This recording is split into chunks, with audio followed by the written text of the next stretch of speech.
Alabama and Tennessee kicked it off last night in the third weekend in October. The cigars in Tuscaloosa were smoking after they were able to come back just in an look, I hate to say this, but in an impressive fashion. But good teams find ways to win. You just mentioned it.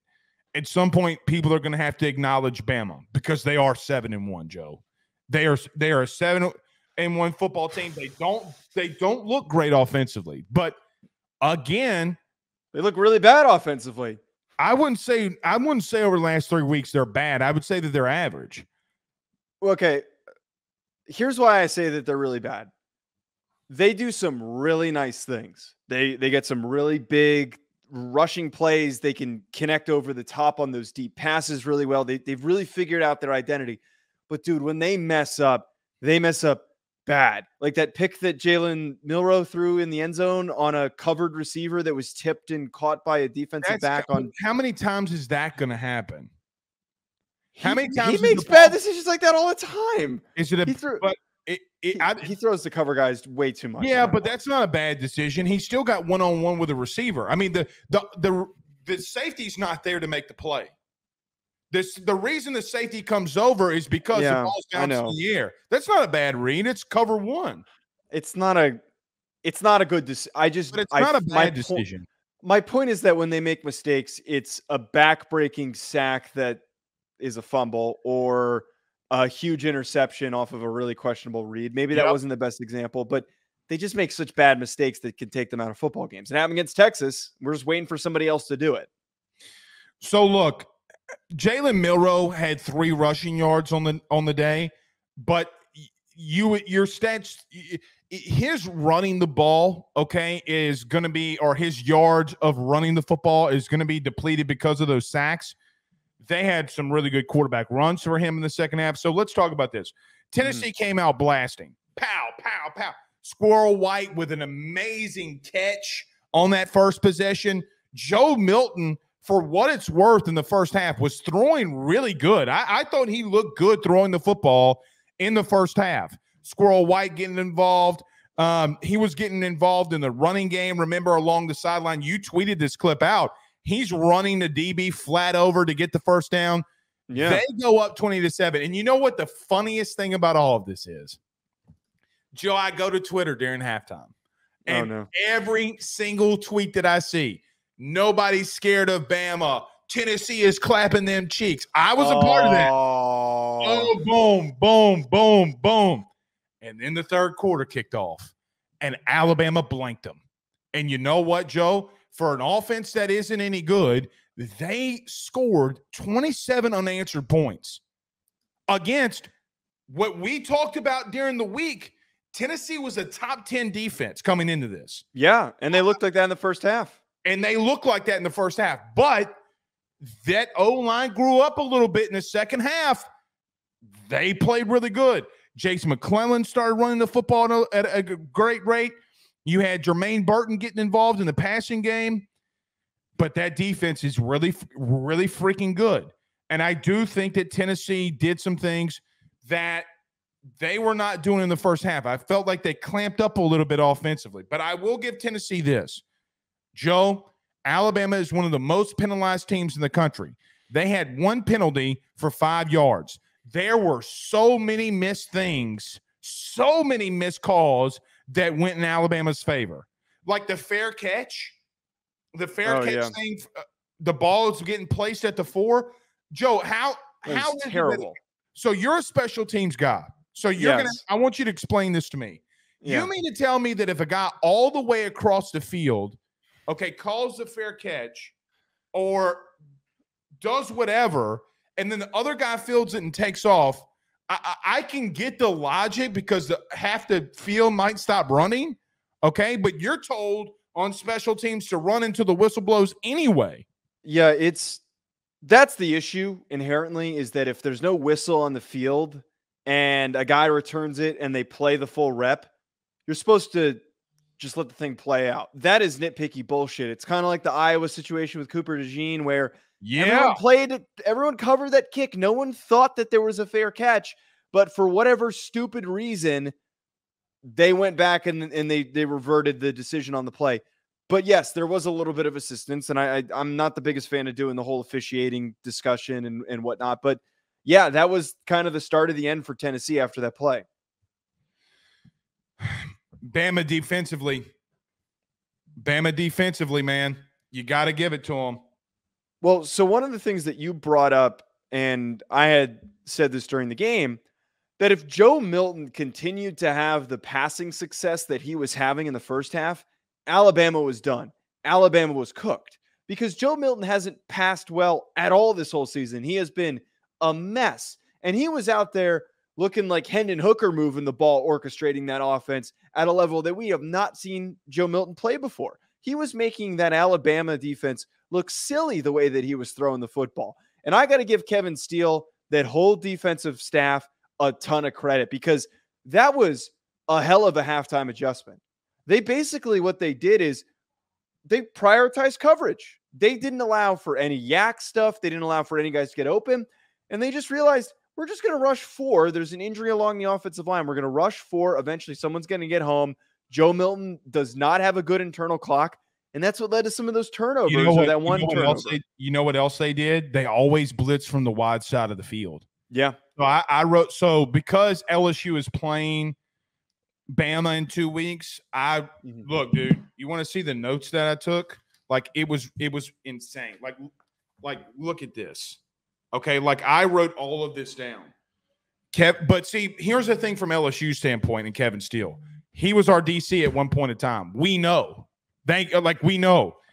But this is what Kevin Steele does, and Joe, why I think that this is so sustainable and why they can be the way that they are offensively. I've seen Kevin Steele do it. I've seen it with my eyes as a fan. They play really good defense. It's why he's brought in. We talked about this in the offseason, and what did I say? If Nick lets Kevin Steele do what he does, offensively, to some extent with the dudes they have defensively, it's not going to matter, okay? It is not going to matter. Elks, thank you for that. I appreciate that because a kid just committed to LSU. I had to tweet it out. That's why my head was down. But regardless, Joe, this is sustainable. I think the biggest game, the biggest game on November the 4th is LSU and Alabama. I am biased. That team wins the West. I know what I got in Georgia, okay? Yeah. The question becomes is that we've seen that team go up against a good offense, actually good offense. What do they look like in a couple of weeks? Has LSU defensively come around? Okay, their front seven, Joe, they're allowing 1.9 yards per carry, LSU is. Since the second half at Missouri until now, 1.9 yards per carry. That's insane. So we'll see. Another thing about this game. Thank you again, Elks. Joe, I do think that they are spreading the ball. I do think Tommy Rees is calling good games. We need to have – so can we have a conversation? I went back and watched that game this morning, before everybody got here for the party. Dude, he's calling some good games, man. That second half, they looked really good. The zone read, it's a triple option. The tight end out in the flat, getting the tight ends involved. As soon as Tommy Rees in Alabama does get a halfway decent tight end in there, they're going to have issues. I just think that, man, as much as we've crapped on him, I got to give him the last 3 weeks that he's called some good football games. I got to give it to him.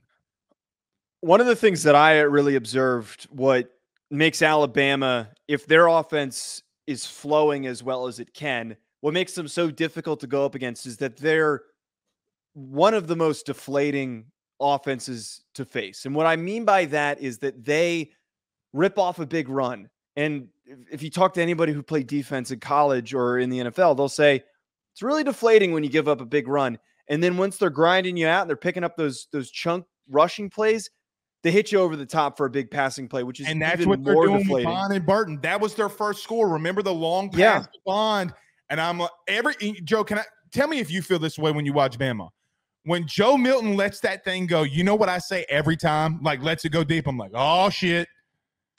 I get the all shit because I feel like they're going to come down with it. Yeah, I think that approach does generate success It against. also can generate a lot of failure. Yes. So what I'm getting at here, I think that Alabama, there is a path. I will push past my bias for a quick second. There is a path for them to finish with one loss, finish with a really good season, 2 losses before they play in the SEC championship game. But the reality of it is that, again, when we see them fail, it is just too backbreaking for them to recover from some of those mistakes that they make. It's not like another offense like Ohio State's one that comes to mind, where they make a mistake, they have a bad play, it's a sack or a stop on 3rd and short behind the line of scrimmage, and then they punt the football. They're moving the ball, and it's a really crushing turnover. And anyone who wants to disagree with me on that, go pull up the Texas game. We even saw turnovers happen in the Tennessee game and games before this against Texas A&M and against Ole Miss. The mistakes that happen in that offense, specifically by Jalen Milroe, are just too crushing, I think, to recover from. And when you make mistakes like that, you make boneheaded turnovers like that, you're going to set your team up for failure. It happened against Texas, and I'm worried that against Auburn or against LSU, that's going to cost them. And you know what? I'm going to throw this out there. Hot take. I think Auburn can freaking beat them. I think the way that Auburn has played, they have been under-recognized for the fight that they have showed despite some clear roster limitations. They can beat Alabama. There is a possibility of it. They ain't losing to Auburn. Crazy shit happens in the Iron Bowl. We've seen it happen enough times. Crazy shit does happen in the Iron Bowl. I will agree. They're not losing to Auburn. If they beat LSU, they're not losing again. LSU, I just got to be until they play Georgia. Didn't you guys say the same thing when you lost to Texas A&M last year? I'm not trying to say that as a dig, but like unexpected losses happen against rivals. No, I said that they were going to lose to LSU. I got killed over it. I put LSU in my top 10. Not you specifically. I'm just saying in general. Yeah, I said they were losing another game, but I don't. But see, here's the difference about last year, and I don't think people get this yet. Joe, who are the top 5 teams in the country?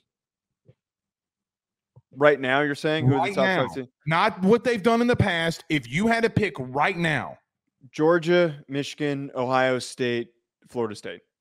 And what do they all do really well?